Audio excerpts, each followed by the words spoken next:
You may know me from Sound Image Productions. I also have a couple closed roadie groups, one called Death by Loadout and another one called The Backstage Pass on Facebook. Check them out. With me this evening is a truly a legend in the speaker design game.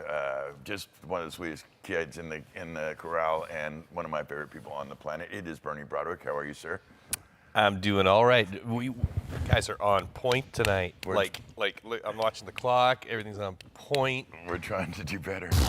We actually had a few minutes this evening where we typically, historically, are running from the game to the chair and sitting our asses down and then go and hit the lights, And Yeah. So tonight we had a little more. I hate this fucking chair. Excuse my language. I'm already cussing. There goes the algorithm. Yeah. We won't get in any movement on this one. No, you guys, first of all, you checked in on a good night. We've got a great guest for you. Me and Bern are going to do some quick housework, and then we're going to get right to it. Yeah, first of all, obviously we want to thank last week's guest. Oh my God, Jack Charbonneau. It was a lot of fun. We could do 3 more shows with Jack. I guarantee we're going to do at least one more. Yep. Just such a treat, such a lovely man. His experiences are, I deal with a lot of old pros and a lot of friends that are been in the game for a long time. And Jack's resume is like 4 of them put together. It's like Absolutely. 4 of our baddest badasses put together. He was a sweetheart of a man. We enjoyed his visit a great deal. We want to thank Jack and his wife for letting him come visit us because he came all the way from Utah. Thank you, Jack. It was a great show. We're going to do it again. Yeah. So I'm gonna decipher your writing here. Good luck. Ciao, Bonnaroo. That was him. What? Charbonneau. Oh, Yeah. oh, And I probably screwed that all up, but that's what I do to names. Joe Bonnaroo. We even got the tech crew laughing back there. Jack, you got the crew laughing because... This becomes a skit. Yeah. So this is a skit. We're going to do this every show. Oh, God, no. So I'm going to just try to decipher exactly what it is you wrote down. And I did that on the quick, too, so that's Yeah. going to be really hard to understand. Yeah, and then maybe I'll throw some back at you, and you won't even remember what the hell you wrote. I'm just glad I'm not trying to read it. No, and I wrote it. absolutely, yeah. Yeah. So what are we doing here? We've got all of these things. We're All right, well, it looks like to me, Yeah. if I'm just being analytical here, that we're reestablishing the desk. Like the Okay. desk used to be a medieval Yeah. place for pain and suffering. That was all love. I saw that as just an exhibit of love. Yeah. And It was a the lot way of to love. survive the game after many, many years and the tools to do that. Yeah. We've made different choices. Extracting love, yeah. First, I wanted to say that we had a great visit with Greg Price today. Yeah, The it was lovely Greg Price. We don't talk about him much. I mean, we mention his name with some frequency because he's a dear friend and he works out of here. He's been really working his ass off. been slammed, yeah. And I've been given permission to speak about this. But he's working his ass off because he's been transitioning the great Metallica rig, which is a massive, massive rig, the live rig. Yeah. And it's an A and a B rig, so it's really 2 rigs, over to full digital with the Avid S6Ls, 6 or 7 of them, frankly, and going all Panther. Right. And that required a lot of retrofitting. So this space had been used for that for many weeks, getting this all going on, hence partly why we were missing for a minute. And we were keeping it close and not really saying a whole lot about it. But and they're now to a point where we've pushed stuff into trucks and they're now getting put into sea containers. And the band was rehearsing today, and we just want to give our best to our dear, dear good friend, Greg Price, who's the head of audio for Metallica and their front of house. He's the guy out front. He took the job over for Big Mick, and he's got a lot of weight on his shoulders. I know he can do the big shows. He's about to go do 22 countries in Europe, and we want to send him our love and wish him happy trails and safe travels. Right on. Yeah. Right on. So what are we gonna do here? We're gonna go around. I'm gonna pick a thing, and then you're gonna tell me about it. All right, go for it. Octopus.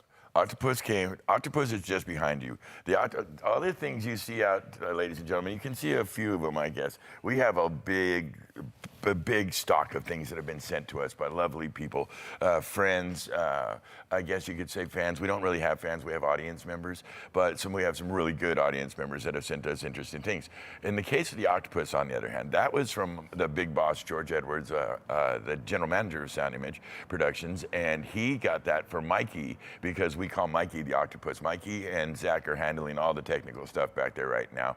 But Mikey is just, we've always called him the octopus because he's usually doing like 6 things while we're over here joking around and telling stories. And so that is where the octopus comes from. And the eyebrows on the octopus, which is just over your shoulder, came from our other co-host, Kyle Thomas, who's currently out in Mexico. No, he's actually home with a wicked sinus infection. With me and Mikey were speaking with him earlier from the 21 Guns. And he had just got done doing a show in Mexico City with 500,000 people. And he's surprised why he came home with a sinus infection. Wow. So we Did wish he eat him street lots tacos? of... I told him don't drink the water. I gave him all the tricks to survive that. And It sounds like it's working out. Yeah, he's fine. But lots of love to Kyle Thomas. We miss him and hope that he's doing well and feels better soon. Yeah. So the Dome. The Dome, that is, okay, if you want to see one of our most obnoxious shows, you go somewhere in the middle of the catalog, about show 70 or something like that, and we've done over 130. That Dome came from the great Josh Hager from Devo. He's a dear friend, a guitarist, keyboard player for Devo. Been with the band about 14 years.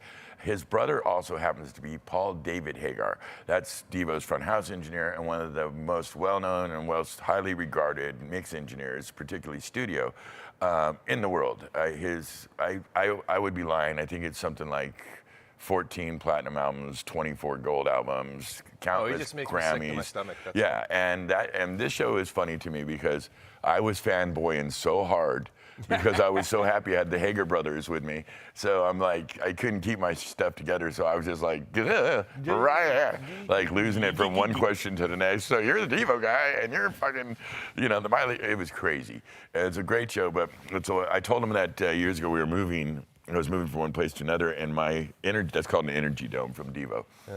And he's like, he wasn't having that. So one day this just showed up in the mail with a very sweet thought on there. It says, go fuck yourself, Vince. All right, never mind. No. There goes the algorithm, kids. Yeah, again, no, it says Vince, duty now. Josh, love from Josh. So duty now is a very famous saying for the Devo and Devo crew. And that coming from one of their prime members was just a very thoughtful gift. Very nice. Yes. Okay, so snare. The snare is over yonder. Do you see it? Mikey, can you wing over just a little bit?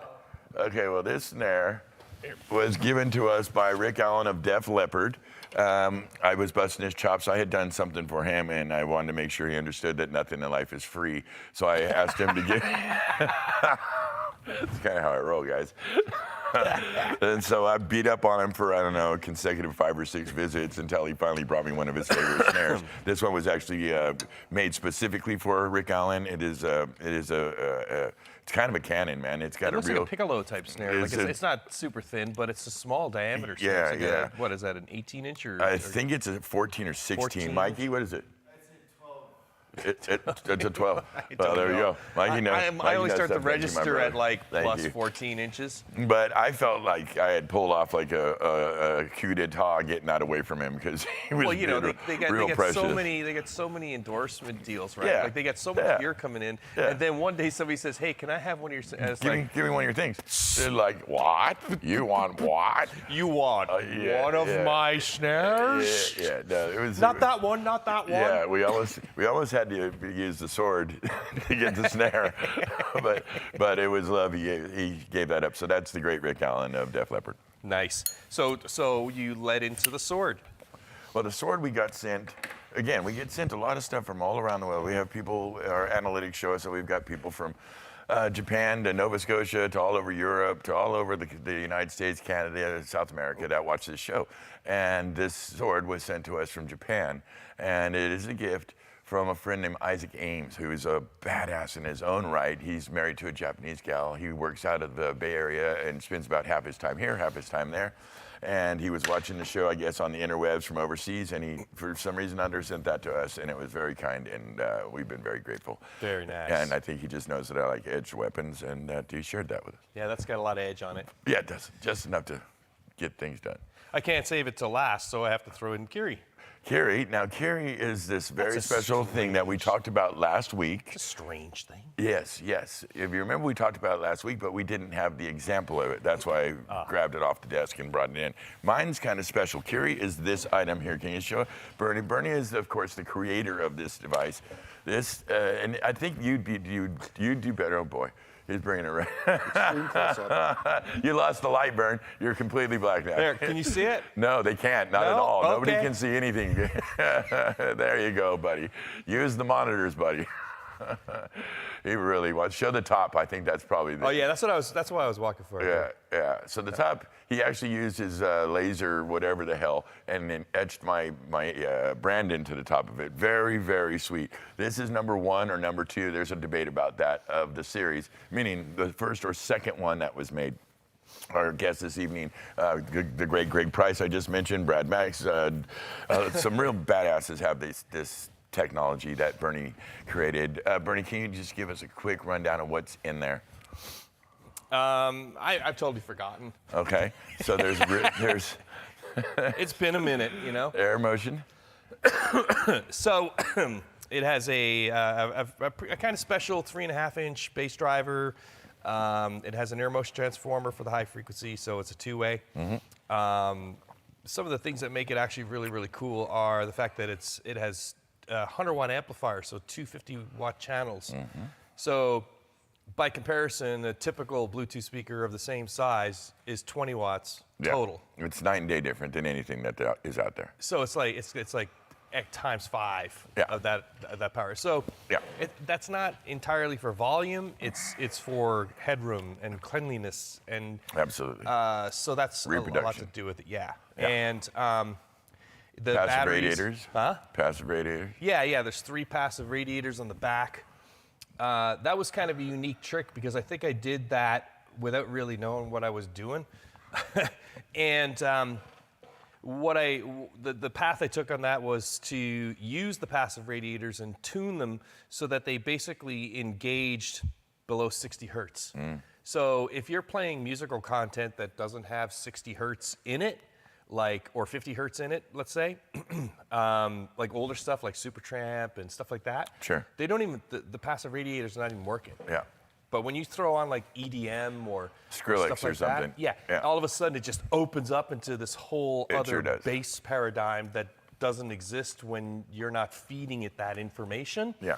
And that was almost completely by accident or naivety. You know, like I really didn't know how I was supposed to utilize these things to enhance. And then I came to learn that most people, brands who use passive radiators, are using them to accentuate bass that isn't there from the design. And I didn't really have that problem. I had bass, but I wanted to get that really deep stuff. Yes. And that was kind of what ended up happening. So it's got 4 Tesla cells in there from Model 3 cars. Very cool. Yeah, and it'll run at 65, 70% volume for 27 hours straight. Yeah. So you could turn it on, leave it on, It just goes and goes come and back goes. next night, whatever. It's literally everything that the competitors are not. It literally is what it can do in reproduction of audio, what it can do in longevity of play. I'm pretty sure I could take a ball bat to that and hit on it for a while and it wouldn't change it in any way, shape, or form. It is strong, hardy, and sounds amazing. That is what tough. Carry is. Yeah. And these are available at Truth and Audio. Just reach. We sell these exclusively on the website, truthandaudio.com. Yeah. So whereas we're getting into more production-based equipment and stuff like that, like the TCMs that we talked about, which will be handled through distributor rep, sales channels. Right. Kiri remains solely an online purchase. And I'm going to keep it that way just because it's very significant. It was the first product we ever made. Sure.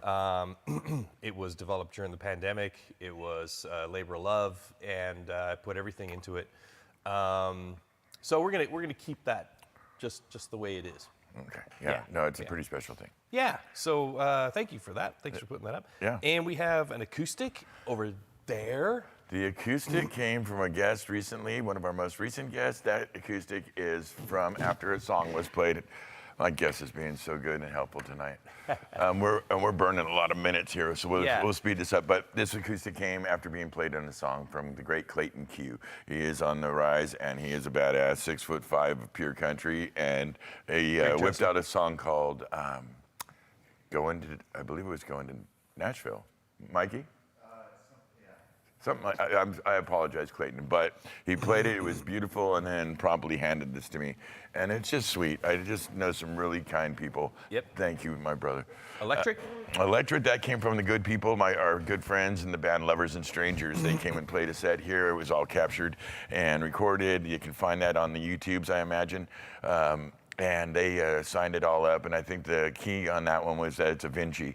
And so the tie-in, my name is Vince, that's a Vinci guitar, and they did a bunch of nice little things all over. It's very, very sweet. Very nicely decorated. And Lovers and Strangers kick ass with great live band. Very cool. Yeah, good boys. I think that's, the carving? The carving came from our dear, dear good friend. Spoke to him today. He reached out. Scott Chavez. Scott Chavez is the guitarist for Short Fuse, the bass player for My Heavy Memory. He is a total heavy metal rock and roll badass. Been doing this for 20 years. He's toured with Pantera, Anthrax. You know, he's just a badass. And he made us this totally cool, weird ass thing. It does a couple strange things. Look, the head comes off, and I think there's a brain inside. Oh my God. Now, this is different than me, that's where the similarities end. It's Where the your whole, brain is, you mean? I may not. This is debatable. so my head is not removable. Yes, my head is not removable, and there may, in fact, not be a brain in there. And even the teeth come out. See the teeth? Oh, wow. Yeah, the teeth are, the guy's, and it's in this big stand you can't see. So I love that thing. It's totally original, completely handmade, and just Scott Chavez, we're going to lunch next Wednesday, me and you, buddy. Can't wait. Super sweet. And so that's what you meant, Gnome Troll? That's. Yeah, I know. That's this. That's This one. This was given to us by the lovely Amber, our human relations gal. She gave one to me and my brother, and I think that's supposed to resemble my hairy self. Nice. It's very cute and very sweet, and it's just silly. And so I don't know. I thought it was nice for her, and my brother did as well. And so we got those, and I just wanted to thank her for it. And we got one other note that you left here for Loose Connection Podcast. Loose Connection Podcast. It's a new podcast, guys. Now, we support Wrong End of the Snake with Pooch and the boys, Rybold and Pooch, their other podcasts, which is, these are two of the top dudes on the planet. This is the front of house for Iron Maiden, Pooch, Ken Pooch Van Dorten, and Chris Rybold, which, of course, is Silk Sonic and Bruno Mars, truly one of the best engineers on the world.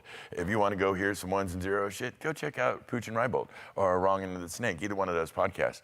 Our good friends Chris Leonard and Michael Lawrence and Kyle Churnside do this other one called Signal Noise Podcast. We've been on these shows. Joel Miller does Party Like a Rockstar. Great shows. Check them out. The newest one that I highly recommend is Loose Connection Podcast. It's Kyle, and I don't want to get this wrong. I believe it's Kyle and Michael doing their own thing, and it's kind of, they take on a general subject, and they track it down. I thought it was Chris.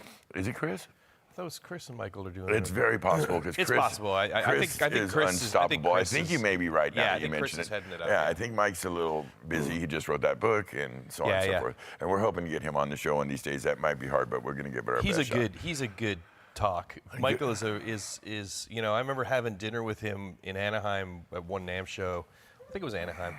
And we just talked about the world and stuff, and I said to him, and he'll remember this, I said, you are representative of what this industry needs going forward.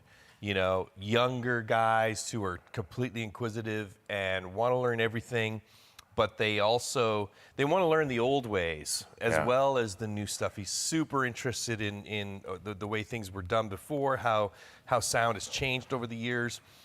And he really exudes that in everything he does. He's written a book. Yes, he has. I mean, goddamn. If our industry could sprout more like him, we'd be in really, really good shape going forward.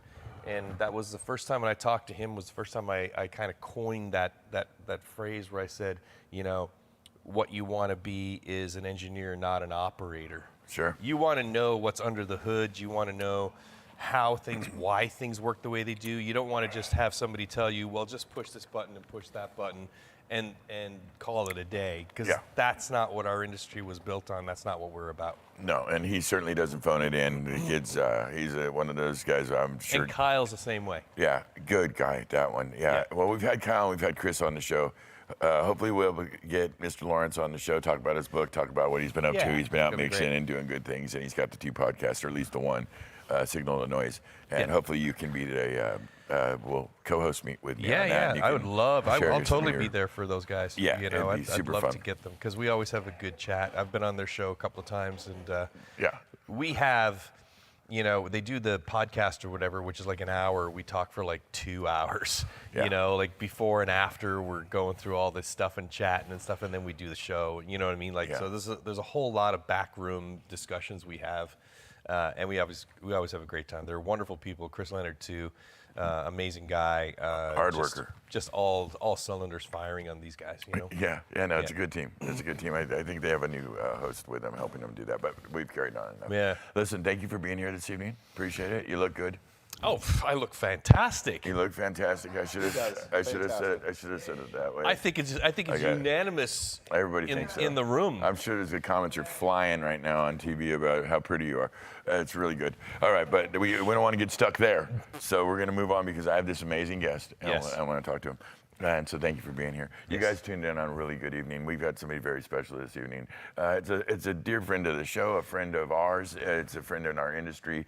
He's, through time, has worked his heart out to really be in the mix with, I don't think there's much he can't do. He's really, I think, considered a video specialist. He's a go-to guy, journeyman over at IATSE 16. That's the Bay Area, probably one of the top houses in the whole IATSE pantheon, and we love him. He also is a person who was very kind. This is one of my favorite possessions. I do what I to not lose it. This is a Zippo. I only use Zippos, and I'm a prolific smoker, sadly.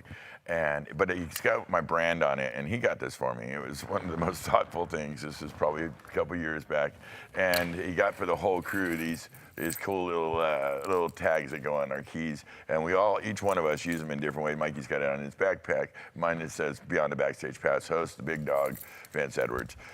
He's just one of those kind of guys. He's one of the sweetest people I know in the game, and I am very excited to have him on the show, and have historically over 100 times called him Paul, but his real name is Pat O'Doul.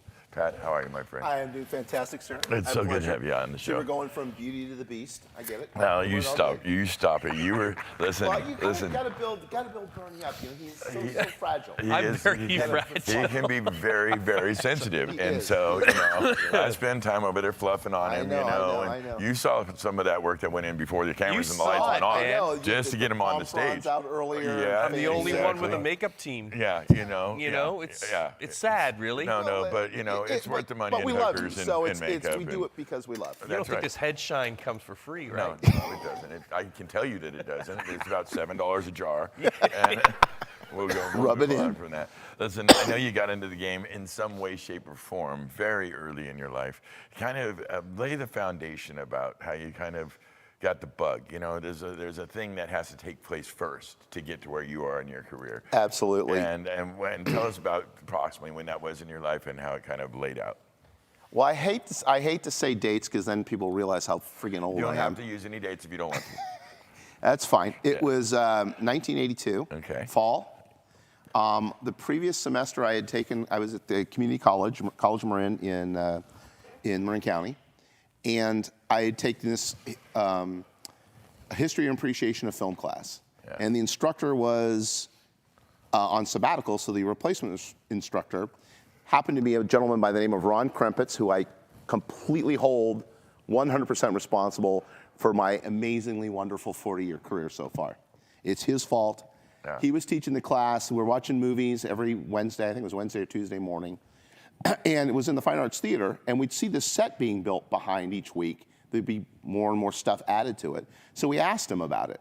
We happened to be the senior designer for the drama department. This was his set they were building. He was more interested in talking about his set than the movie we just watched. Sure. So we started talking. He said, hey, take this Introduction to Technical Theater class, which I took the next semester. And as part of it, you have to crew one weekend of one of the drama department shows. And I got very lucky to do the closing weekend of their production of Man of La Mancha. Oh, great. The story of Don Quixote. Yeah, yeah. And, Tilting that windmills and shit. And I was a props assistant. Basically stand on the side of the stage, the actors come off stage, they hand you things, you take the things back to the table, find that line where the drawing is, and put them on the table. Yeah. That was it. Yeah. After the first night, I said to myself, I have found my people. It was closing weekend, so they're pranking each other. Sure. Everybody was just so nice, so welcoming. It was just magic. Because I was previously in school learning Fortran on punch cards in a mainframe. That was data processing. Yes. And after that first just weekend, dated you right there. yeah, Yeah. that really makes me old. Yeah. That one. Yeah. Yeah, that in high school we were really proud of the fact we had a teletype to UC Berkeley. Yeah. Yeah. You were big time. Yeah. Oh, yeah. Yeah. But from that point forward, it was just like I think I've found what. I mean, I had no idea. I had no idea of this industry. Yeah. And the amazing things that we do and to see, and it started with that one weekend, and all the antics that went on backstage, and the excitement of hearing the audience cheering and the smiles tension. on the faces. It was just great. Yeah, no, I get it. I so get it. It's always very interesting to me where the initial spark comes from to stay in this, because our industry, although glorious and at times, can be very hard, and it is not for the faint-hearted. It's not hard. It's not easy on relationships. It can take tolls in places. It's not easy on relationships. It's not easy on your mental status either. I've had several colleagues and friends who've made that wrong decision in my mind and ended it all. And it's very sad, but there's a lot going on, and people have to take the time and Keep care of the mental health. take care of it. Yeah. No, I couldn't agree with you more. Any tools or any tricks that you want to share with us as it relates to that? I was going to ask you that in about 20 questions from now, but it's okay. Because this is an important subject. We've had loving hand for stagehand. Yes, we've had John Rigney. We had this with Ignacio Garcia, the lighting guy. Yeah. Talking about the drugs and the mental health part of our business. That's especially the older version of the business. Right. The part when we started up was very normal. Yeah. Any tricks or any things that you've had to employ because I know you've done pretty well on that. Yeah, I have. Well, part of the joking reason I say I don't really have any gray hair is because I don't have a wife or children. You did mention. But that keeps the ulcer away. By the way, hang on just one second, honey. I love you. I love you so much. Love you, Jackie. I'm so glad you are my girl. Oh my God. All right, sorry. All right, you were saying? The fact that with relationships and children, and there's a lot of you have a lot of responsibilities, and just doing live production, the pressure on sometimes. I mean, and the further up you go the ladder, the more pressure is on you. I mean, I've been on shows where literally the entire production is waiting on me to change over a tape deck and reboot some stuff. Sure. And I've got 20 crew people, 4,000 people in the audience at a corporate event waiting for one little thing for me to do. Yeah. And it's a lot of pressure. And I think for me, one of the tricks is I don't drink a lot.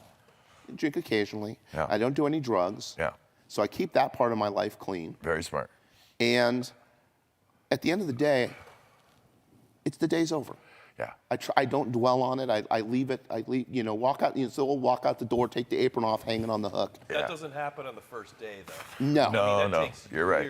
It takes a while for you to. And I try to, when I talk with younger technicians coming up, it's kind of like, take the time. If you're feeling stressed out, say something. Yeah. I mean, nothing is worth your life, and nothing is worth messing up and just losing it. Yeah. I mean, because I've had times where I've flipped out on shows. I've had little mini breakdowns because of all the pressure and stress. And then once the show was over, and I kind of got my stuff back together, I said, okay, I need to take a couple days. Yeah. I gotta, and that's I think is another key thing is taking some time. for yourself. And I think diet and sleep are also things that interrupt. And so if you can get on top of those things and how you carry it. Yeah. What would you know about diet and sleep? Yeah, I was saying, why is he bringing this up to me? Something you read in a magazine? Historically not known for doing a lot of either. Yeah. Exactly, yeah. That is But it's all true, though. That's a show that when you interview me one of these days, bring up insomnia. I'm going to bring up I'll be like, insomnia. well, it's 6 o'clock when I was thinking about this interview this morning. Well, I remember about 28 years ago, I worked with an LD on a production. I was providing all the production. This guy was another level of asshole. Like he Language. He went far beyond what he needed to. Oh yeah. I remember being up all night with stomach cramps. Oh, yeah. And just losing it. And then by 9 o'clock, 10 o'clock, where I had to get back to the venue, I had to come to Jesus with myself and said, nothing in this world is worth what I'm going through to appease this person, to make this person happy. Right. And that was the line in the sand. No, he did not get his way that day. Yeah. And no one did from that point forward. I gave my 100%. When you hit the line, I shut off, and that was it. I was never going to let anybody do that to me again. Right. Real quick before we move on. Yeah. I also at one point was developing an ulcer, and I didn't know why I was feeling sick. It was for 2 months. I didn't feel good. And I was riding home with a buddy of mine. He was giving me a ride home, and I just told him how I was feeling. And he said, "Oh, it sounds like you're developing an ulcer." And I'm like, "Excuse me, what? An ulcer? No, I don't think I want one of those." So as opposed to after my 8-hour shift going home, plugging in the computer and doing CAD drawings for another 5-6 hours, left my computer in the bag, didn't turn on the TV, put on some classical music, had a bowl of soup, sat on the couch for a while, went to bed early, woke up the next day, felt fine. Felt very fine. Yeah. I said, okay, that was the problem. I'm stressing out. I'm allowing too much stress in my life. Yeah. I got to cut that out. And that's what's helped a lot. Yeah, no, this is good information that any up-and-comer trying to survive this on the long term is you really do need to control. We've always reduced this larger talk we're talking down to this little sentence. Control your smiles and frowns. Okay, you can do that. It's right here. Control it. It's how you carry this. And this job is not for the faint of heart. And there are deadlines and there are responsibilities. And the show must go on. I don't give a shit what takes. It's going on. It's happening. So know that. And it is the law. It is the law of this business. And you accept it. And if you can't, you got to go flip burgers or something. So with that There's said, nothing wrong with flipping burgers. I didn't say there was. I'm just saying do another job. Right. Exactly. Do something else. Find something else that makes you happy. That's the other key thing. Yeah.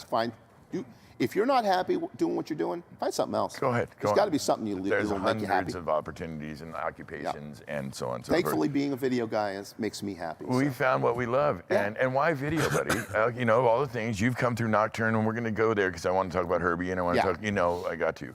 But why video? Why not lighting? Why not audio? I know that you were exposed. I know that you worked in shops that had these disciplines. Actually, I started off as lighting. Yeah. I was theater. All my theater stuff after I realized that a hammer or screw gun and me do not mix well. Okay. I have my best friend Michelle, great carpenter. She went to North Carolina to study carpentry and stuff like that. Yeah. Not my game. Sure. Not my game. I'm a wire guy. And actually, I was working at Nocturne. I got a job. Finally, got my first job in the business, full-time job, working at Nocturne shop, doing as a lighting technician. I was so excited. So this is the great Herbie Herbert shop, right? Great Herbie Herbert, Pat Morrow, all the cats over there. These are legendary dudes in our business. Yeah. Let's not skip over that too much real quick. No, we'll come back to that. Yeah. Go ahead. After 3 months of being there and doing some less than stellar shows that didn't go anywhere, projects. Yeah. It was like 3 months in. I'm thinking, great, man, I got this job. I'm getting paid well. Everything's going well. And they come and announce to the office, oh, by the way, we sold the lighting division to Lighting and Sound Design, LSD, in LA. And we're going to be, in the next couple of days, we're going to start throwing everything on the truck. And I'm like, well, that just is perfect. Yeah. So we start loading the stuff, and they say, oh, by the way, there's a pile of gear over there. Don't touch that. And It's not part of the sale. What? Yeah, it's not part of the sale. And I went, okay, what's that stuff? He said, oh, that's our video department. Now, something we didn't get into because that's back a ways. But when I was in college, I actually TA'd in the TV department, so I knew something about video production. Even if it was coax. Oh, well, let's not go into how bad the technology I was dealing with back then. It was old stuff. But anyway, I had a background in video production and stuff like that. I TA'd in the class for a couple years with the great Dave Newby. And I said, by the way, did I tell you guys that I used to do video? I'm TA'd in the video department at the community college I worked at. Oh, you TA'd? You were in the video department? You know something about video? And I go, yes, I do. And I was the first of pretty much everybody in the shop to transition from lighting to video. And that literally it was a forced conversion, happily so. But that's kind of how it went. It was, we were moved into it. Now, was this under, what was the new name of the company? Was this CT? No, this was Nocturne. This was Nocturne. Still Nocturne. It was Nocturne Video. I mean, Nocturne was, as it's been told to me, is Nocturne basically invented video reinforcement for touring. Wow. They were the first. Journey was the first band to ever do it. They'd seen it in certain venues, and they went to Herbie and said, "Hey, we got this idea. Yeah. But doing video, you've seen this in certain places like Shoreline that have built-in systems and stuff. Sure. And we can do this on the road. We can take this and do this in every city. Yeah. We can bring our own gear. Yeah. So Journey was, of course, making money hand over fist. So they put a big chunk of money, I don't know how much it was, but a big chunk, put together a system. They brought it out. Didn't work. Yeah. And anybody who knows Herbie, his nickname was the Tasmanian Devil. He could bring it. He was so angry that he just quietly said, take this away. I don't want to see this again until it works. Yeah, that sounds right. They came back a month later and said, we got it, we sorted it, we got all the problems fixed. They did a show with it. Everything went perfect. It was absolutely brilliant. It just looked fantastic. Apparently I wasn't there, but it was long before me, but it worked. So they said, okay, we'll keep doing that then. Yeah. And that's how it got started with touring. And then they had, when I came on board, they had 2 systems, camera systems. They were renting out to other bands and stuff. I mean, that's kind of the whole how Nocturne got started, was that the band bought their own equipment, and at the end of the tour, they said, okay, in the next leg, we're going to do something different. They started having extra gear. They said, well, we've got a warehouse full of gear enough for a show. Yeah. Let's rent it. Yeah, yeah. So. Well, and so Herbie Herbert, the last time I saw Herbie, and he's since passed. He was an older gentleman and an extraordinary, legendary dude in our game, was at the last loadout, which of course is what we call a memorial for the great Benny Collins. If you don't know who I'm talking, you know who I'm talking about. Yeah. You know who I'm talking about. Benny Collins is probably one of the most colorful. Colorful. My brother spent a lot of time with him. I was only lucky enough to work past him or try to hide from him because he was a scary big man. Not a bad idea. I just, nobody wanted to disappoint this dude. This is the PM for, well, first of all, he came up through Journey. And this is a Journey Eclipse. This is some of the biggest concerts that were done at the time. These are 80,000, person things. And went on to Michael Jackson, Madonna. Janet Jackson, too. Yep, as the production manager. He was the guy that held it down. When you talk about big shows, when you talk about a badass, you talk about a legend in the game, you're talking about Benny Collins. What was your memories of the great Benny Collins? Benny Collins, I remember, well, he got me once good. He pranked me good. I was sent down to do rehearsals for the Dangerous tour in LA, and while I was working at Nocturne. With the great Michael Jackson. Yeah, we didn't have enough time to rebuild the system en route. Yes. So I did what best I could, because I actually had the system in Europe on another job. But so we didn't get all the changes we needed, so we sent it to LA. And they said, okay, well, you're going to have to go to LA for the rehearsals and get this thing sorted. Dialed. Because I was basically the in-shop engineer. I was the one whenever they had a show go out, I'd get a call from the engineer, or they'd send me some document or something, and I'd know how to build what they wanted. Sure. So I had to go out there and actually finish the build and get everything working. And I show up it was at Universal, the sound stages. And somebody said, oh, you need to get some credentials if you want to be coming in and out. And stuff. All right, fine. Especially I said, go to the production trailer. It's over there. Go talk to Benny and get some credentials. Like, all right, fine.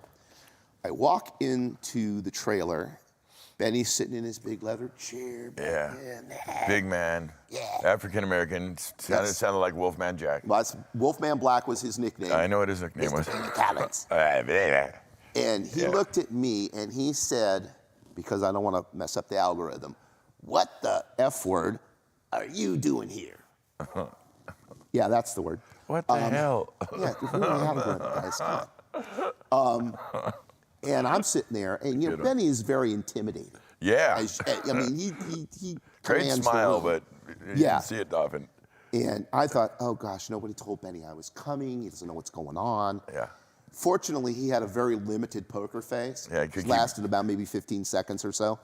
And all of a sudden he buzzed up, I'm just kidding, man. Hey, how you doing? Hey, give me a big hug and everything. Like, what can I do for you? What can I do for you? I said, well, they tell me I need some credentials. Oh, yeah. And he goes off and makes me credentials. But my heart did actually stop for about 15 seconds. Oh, no, I believe that. He had a way about him that was completely specific to him. Yeah. And even Herbie didn't put that feel into people the way he could.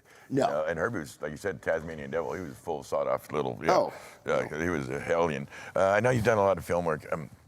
I was a bachelor. You know, San Francisco is an excellent set. You know, it couldn't get prettier. There's some places in the city where you can do some crazy shit. Oh, absolutely. And tell me about your experience working on the pretty famous movie. I think it was Michael McKean.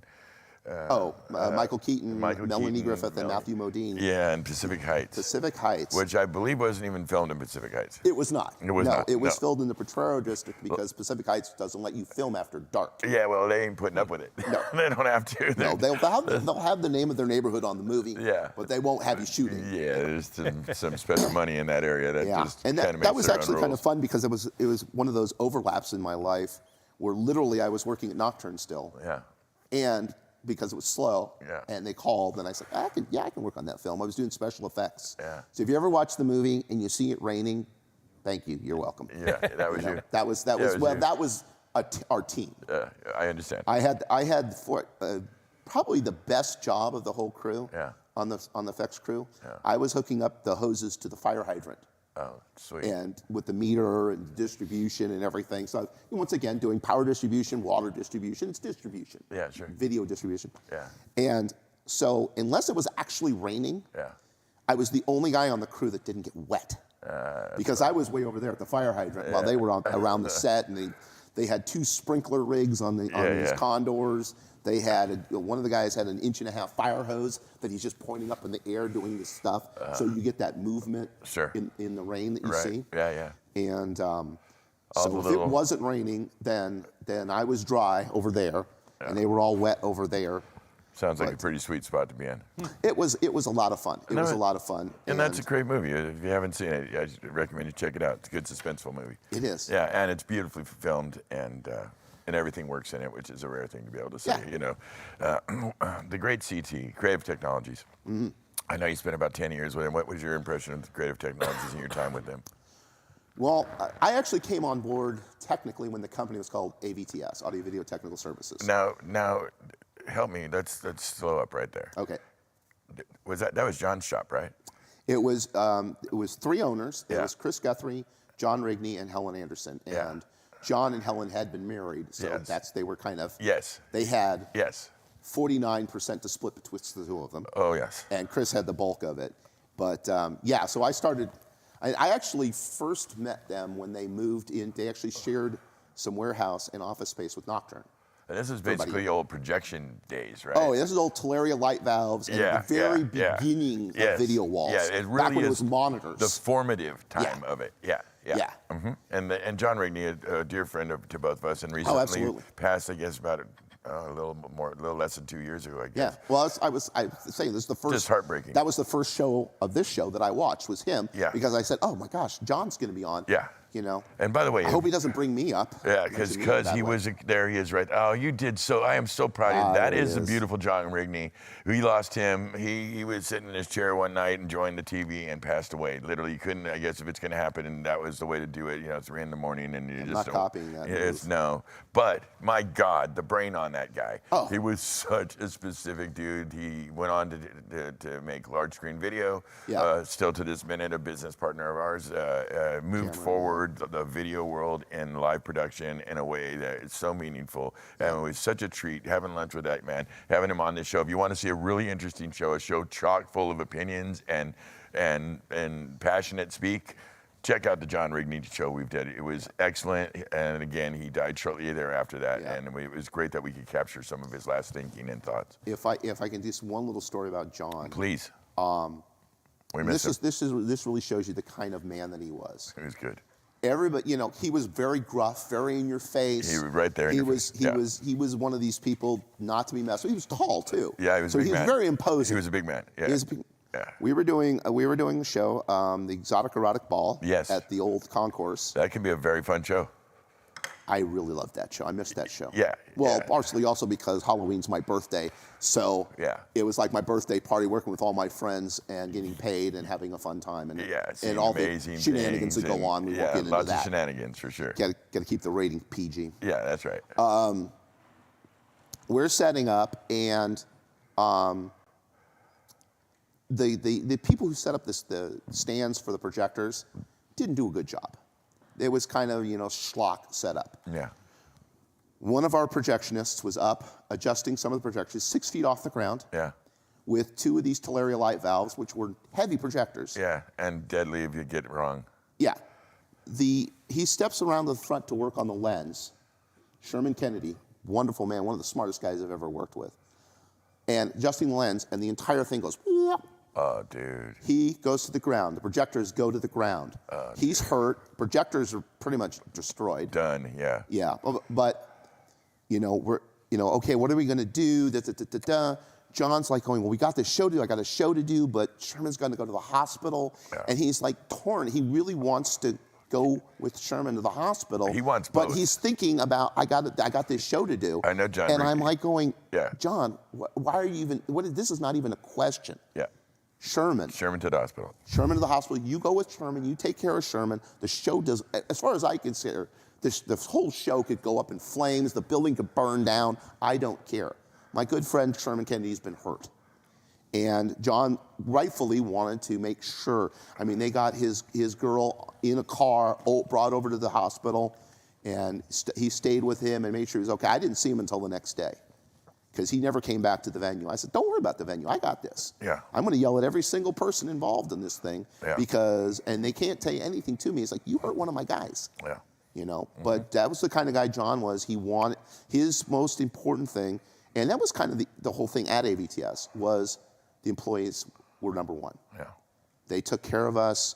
Because we're in San Francisco. We were 2 blocks from Moscone Center. Somebody brought up joining the union at one point. We're like, why? We're getting treated as well as the union guys are getting treated. Yeah. Let's not bring that bureaucracy into it. I mean, there's nothing wrong with the union. I'm in Local 16 now. No. But it was like, we were like going, well, we don't really need. Yeah, it didn't seem like it. It might cause more problems than it's worth, and we have to contract negotiations. Anytime, every holiday we'd get a turkey for Thanksgiving, a ham for Christmas if you wanted one. Sure. Yeah, sure. Anything you want. Yeah. Did birthday cakes at least once a month for all the people in that month. Yeah. So it's a very family run thing. Yeah. They put a lot of people through AA. Yeah. And stuff like that, and That's right. and took care of their people. The He's- door was always open with all 3 of the owners. Well, if you had any kind of problem, come see them. They would help you. My relationship was mostly with Mr. Rigney, and like I said, I miss him, and he was a really special cat, and you're lucky that you get to spend time with him like that, real time with him. It's definitely one of the things I look back on, and I wish it could have been more. Yeah, wish it could have been more. He went away too early. Way too early. Just super out of nowhere, and Yeah. so we miss him. Lots of love to Mr. Rigney. Yeah. And So- his family and his people, and continued success of large screen video, of course. Absolutely. Yeah. So getting back to the CT thing, I actually started work at AVTS when Rigney and those guys were running it, and then at an incredibly fortuitous moment, they decided to sell the company. They were given a really good offer from a European holding company. Yeah. And they sold the company out. And the new company came in. They, of course, they lied and said they weren't going to change anything, which they eventually, of course, did. Yeah, of all course. companies do. That's how it works. Right. And they rebranded it based on a AV company that they had purchased in England called Creative Technologies. Right. So that's when we have the worldwide branding of the company now. Yes. Is based on the London AV company. And Yeah. it was, CT was very good to me. I very much enjoyed it. It was a rough call for me to actually quit. But I was in LA and my career wasn't going where I wanted to go, and my sister just announced that she was pregnant with her second child, and I was living in LA and they're up in Northern California here. And I said, well, I don't want to miss that anymore. I want to come back to my family. So you came home. I came home. And then shortly thereafter that, did you join the Union? Yeah. I was actually within a week or two of actually going into the union before I got moved to LA, because I'd been worked for the company for 10 years, and then I got laid off and went freelance for a while. And I actually talked with one of my good friends, Mr. Chris Dolmage, who's an engineer with Local 16. He's worked at the Opera House, built their video system and stuff. Yeah. Great engineer, super nice guy. And we were working on a show. I was a non-union guy, just doing what they call fluffing in that particular world of polishing off the chairs and fluffing cushions and stuff for the parties and stuff. Yeah. And that was decent enough work. But he was working AV inside of Bill Graham Center. We were working in 10 outside. Right. And he said, hey, let's go have lunch. So we sat down, we chatted, and he said, dude, you really should come into the union. So I was about ready to hit that thing. And then I got the call to move to LA, and I said, oh, let's see, I'm going to go work for LA and immediately have health care. Okay, yeah, let's do that. Yeah. But when I came back, I said, okay, submitted my resume, went in, talked with them, and it took a minute, but started pulling calls, and I've been happier. I couldn't be happier since. Yeah. It's been great. I've thoroughly enjoyed it. I work with some of the most amazing people. We see all these shows coming in. We get to work with a lot of fun people, and one of the best parts is almost every night I get to go home to my own bed. Yeah. I don't have to sleep on a bus. Yeah, no, I understand completely the draw and the attraction of it. Yeah. And Local 16 is a hollowed hall.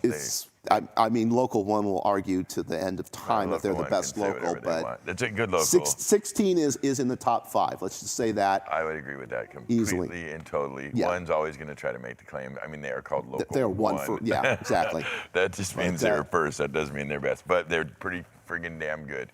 Absolutely. You're not doing Madison Square without using one. So it's just how it works.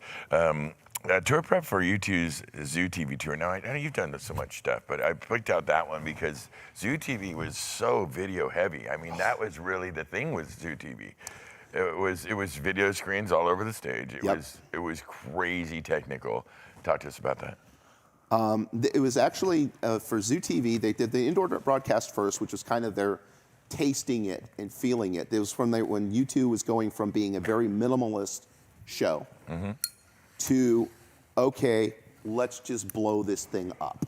Let's just do everything we can. Yeah. And fortunately, I was working at Nocturne at the time, and I got to work with with Dave Lemick. I don't know if you've ever heard of him. Doesn't ring a bell. He's an engineer. He works now for PRG. He's management level. He goes out and kicks off tours and glad hands and stuff. Yeah, and he kisses rings and stuff. He's not. I don't think he tours anymore. He's earned not to. Brilliant guy though. I mean, one of the best video engineers I've ever worked with, and he came up with this system, and the stuff that they were doing was just unheard of. Yeah, some of the cues. It's unheard of. I mean, we had stuff that would flash up on those screens was crazy, dude. Well, yeah. I mean, first of all, we were traveling with one of those big satellite dishes, the ones that move, not the little dishes. No. It was a big dish. Yeah. They traveled with one of those, and so when Bono was up on stage, clicking like he was changing channels. Right. Dave's actually backstage with a remote pointing at the box, changing channels on the actual dish. Everything you saw was live on the satellite stuff. No, it was crazy. It was amazing. It was absolutely insane. Our director sat out in front of house with a switcher. That's shit. We had another switcher backstage, and he built a switch so he could go from either controller. So if something happened and her system died, he flips a switch. He's got all the monitors. He's got the switch. He's got the whole show right there. He takes over until she can get backstage and jump in there. No kidding. We were running, all of our video content was on Laserdisc.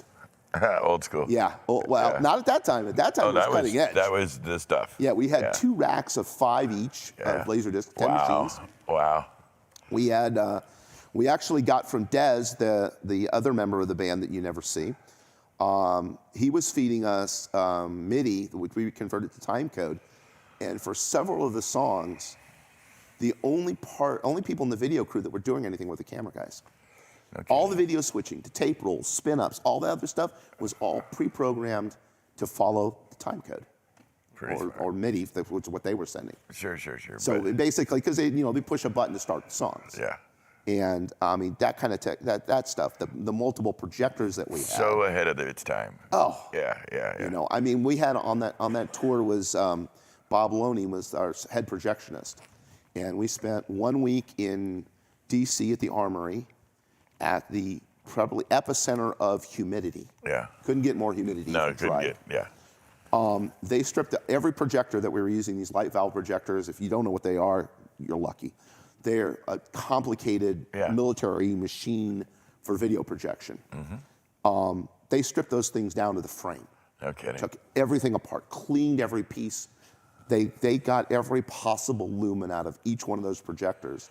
And he built a special plywood rig that had places for the projectors to sit, because normally you have a projector pointing at the screen. Sure. Well, that's not going to be bright enough for you too, is it? No. So we had 3 projectors on each screen. Wow. 1 pointing directly at the screen, 2 pointing at each other with mirrors.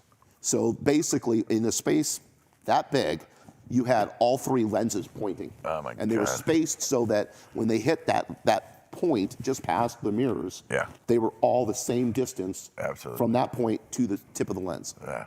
A lot of science right there. Oh, it was just amazing, beautiful. When we did 2 weeks of rehearsals with the band in Hershey, Pennsylvania, at the stadium there. Yeah. And they decided, because literally every night that the band was rehearsing, the parking lot was full of people. And you could hear them at the end when the band finished a song. You could hear the crowd cheering out there. Yeah. And we got such great support from the local people out there, and such love, that the band said, you know what? Open the doors. No. Well, they said, let's do a show. Yeah. We're supposed to be doing our first show, I think it was the Meadowlands or someplace. Right. He says, let's do a show here. Yeah. So what they did was, since it was all budgeted for them, normal rehearsal thing, they had to bring in plywood and extra steel that they cobbled together to build a barricade, because the barricade was already in New York. Yeah. Sitting, waiting. Yeah.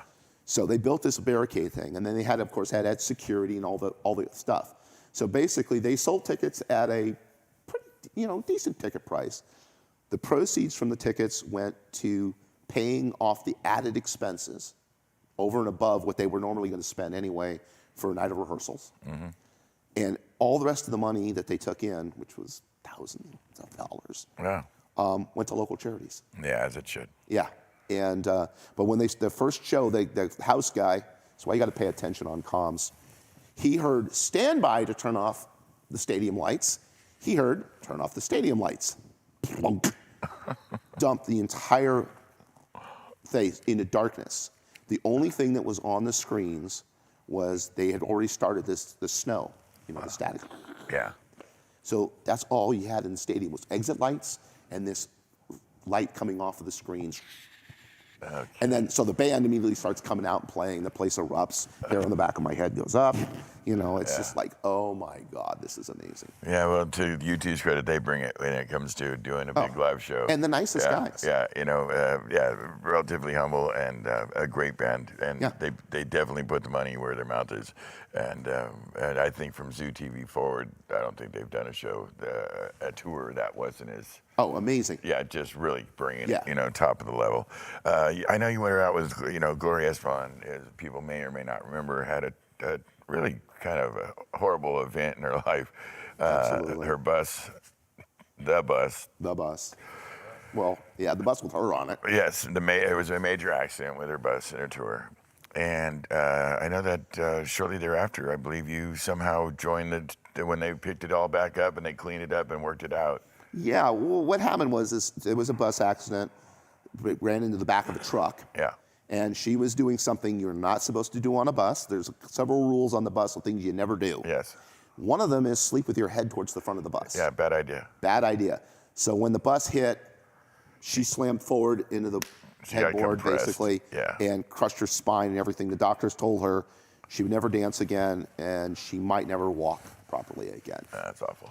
1 year later, clearly they did not know this woman, who this woman was, and how feisty she is. 1 1 year later, she's starting a world tour. Not only is she singing and walking, she's dancing. And I did the kickoff of the tour. We did 2 shows in Miami. The first 2 shows the tour was in Miami. Yeah. And it was one of the most magical nights. Literally, her hometown crowd. There wasn't a single person in that building that didn't love her to death.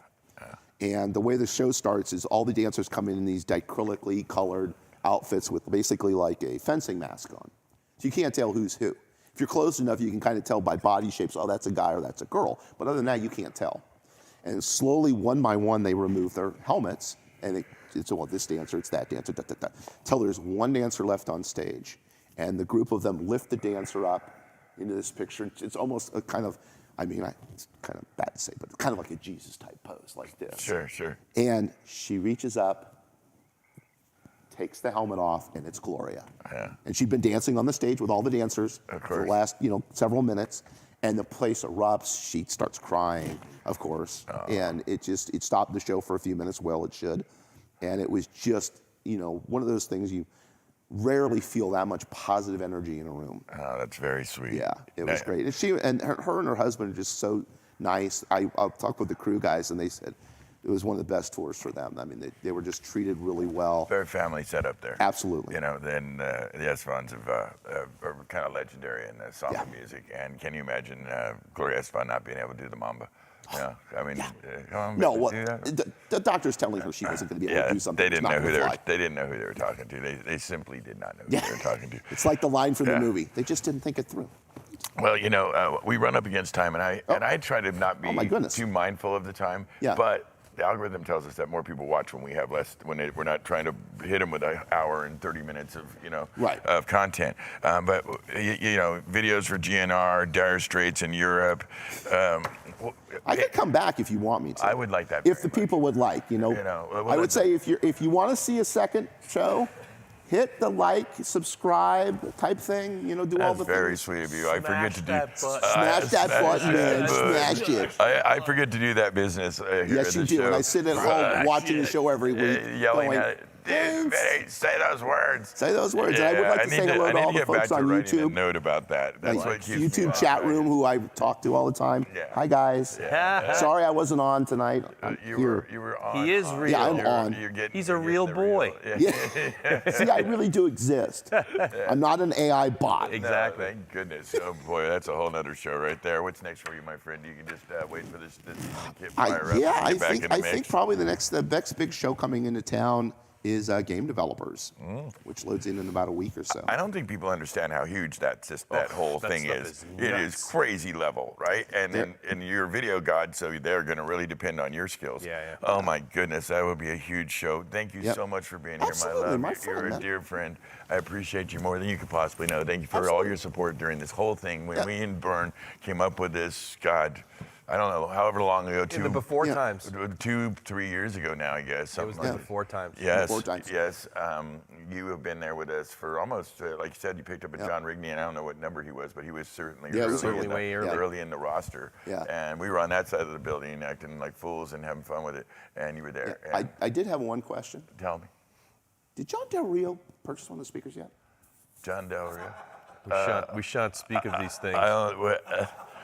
Johnny, that was a wait. shot straight across your Right bow, across. bro. Was there a kerfluffle in the universe that just occurred? I saw the cameras going all weird and shit and static. Well, he and I had such a nice time because I was here the night that he was on, and we had a great time chatting before. He's a sweetheart of a guy. Wonderful man, wonderful man. Yeah. And then when I saw you giving him a hard time about the speaker, getting the whole hard sell on it, I said, okay, I can help. I can help with that. Yeah, Not everybody can take it, man. Yeah. Not everybody can take it. Yeah. Well, Granted, if I see him coming, I'm going to run as best I can. He's a big, imposing man. Chances are there's a shot to the kneecap coming for one of us. Well, his loving Well, he's going to greeting smack is- you with a ledger beam. That's what it's going to be. It's going to be some piece of staging and smacking you. Yeah, he's a staging god, and he's going to bring his staging skills to the floor when it comes to kicking somebody's ass, and he could. But first of all, we're really glad that John Del Rio is doing good. Thanks for being on the show recently, Johnny. Yeah. And hope they, that he maintains his health because he survived a pretty tough health scare and he's doing much better now. Yes, he is. Yes, he is. Thank you for coming all the way out Absolutely. here. It was My absolutely pleasure. a treat. Me and you still have some time together, so we get to Yep. talk some more, and I'll enjoy that a great deal. And the stories will be a little less speechy. So. Well, we have to do certain things because of the I know. TV, but you know how we talk. All of If us. you see me in person, the stories get a little more colorful. Yeah, a little more. All true, but colorful. Yes, but you still were very interesting, and thank you for being on the show. My pleasure. All right, my friend. Bernie, I appreciate you. I love you. I want to give a little shout out to the kids behind the camera. They have been hooting it up the whole show. Hooting it. Yes. It's a hoot. They're having conversations back there, adding commentary. It's awesome. Yes. It's been a lot of fun, and I'm not like a kidding. laugh It's actually track. made it more interesting. And I think while we were sitting here, I don't know if you don't want me to say it, but I think the great Greg Price came into the building. Did that happen, gentlemen? Yeah, so Greg Price is here in the building right now. That is the front of house for Metallica. And okay, let's do just a quick Things list got for him. thick and heavy Van just all of a Halen, sudden. Ozzy Osbourne, Black Sabbath. He's one of the baddest asses on the planet, and still doing it at the highest level. So we're gonna spend a minute with him. Next week we have the great Will Lee. Will Lee is with Stick Figure. This guy's done it all: tour manager, production manager, technical director, front of house engineer, monitor engineer, backline guy.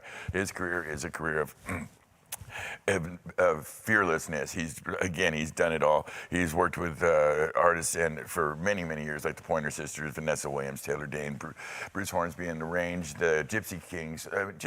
It's going to be a very interesting show. Actually, he'll be in here tomorrow. We'll tape the show tomorrow. We're getting a Stick Figure tour together, and then we'll air it on Thursday. We're going to do it just like we did this one. We're just going to talk for an hour, and it's going to be what it's going to be. If the mic falls off, it falls off. We do it for real here, man. There ain't no edits on this at all. Thank you for being here. We appreciate you. We hope to see you next week. We do it every Thursday at 7 p.m. And we'll come back and hopefully see you next week with the great Will Lee. Until then, you take good care of yourselves. Good night. Peace.